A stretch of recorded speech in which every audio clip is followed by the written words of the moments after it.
thing. So in other words, if you're making, $4,000 a month and you're essentially you're saving, maybe $500 a month, you're paying your house payment, your food, everything's just right as rain. You're not rich, but you're certainly not, you're not uncomfortable too much, right? But if all of a sudden all those costs go up equivalent to $500, now you're just breaking even. Now, if those costs and your wages didn't go up, you're only making, $4,000 or $5,000, and now your cost of everything that you were buying before is gone up by the $500 that maybe you were saving every single month, right? Now you're not saving anything. And now costs continue to go up. And now what happens is you're actually borrowing. So your cost of living now has exceeded your income. So where the pain pressure happens is before people start seeing wage inflation. And wage inflation is starting to creep in as well, especially in construction.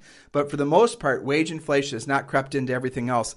And so wage inflation usually follows actual overall inflation in the economy. And that's where you can actually see some pain points in the marketplace. Because if people can't afford the houses that they're living in, if they can't literally afford the things that are necessary for them to eat and pay their bills and all that, that's when you start seeing an inflection point. But we're not anywhere near that now. And maybe something happens, some miracle happens, and it doesn't get that desperate for people. But history has shown us that is usually the cycle that we have to go through. And hopefully we won't go through something that's called hyperinflation. But again, I digress. Yes. Obviously, Julie and I nerd out on this because it is fascinating. So we're talking about something a lot more motivational this week than what I was just talking about, yes. Which is essentially how to basically be motivated when you're unmotivated, how to keep your energy levels high, how to do what you don't want to do when you don't want to do it at the highest level, and have it not be on some sort of emotional whim. Have it be by choice. And so, Julie, I believe we are on point number 7. Yes, so this is a fun one, and it should be, and that's called exercise. Do it regularly. Do it socially. It's good for your body and for your business. Consider it something like Orange Theory Fitness. We've talked about that before. A regular yoga or Pilates class, spin class, boot camp, something where you are around people.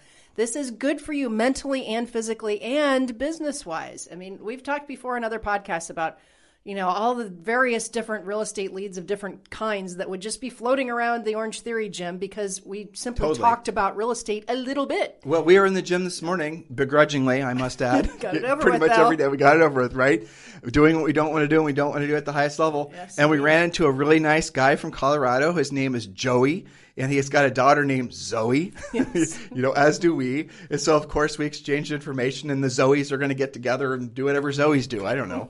But that's a Zoe meetup. That's for example. Julie and I don't sell real estate here in Puerto Rico. But it is a fascinating little sort of, the point that she's making is if you start going, here's your go-forward plan with basically physical fitness. Here it is. I'll make it very simple for you. Join something that's group working out. An Orange Theory was our favorite, but there are so many really great CrossFit, even yoga or Zumba, some of those different things that you guys like.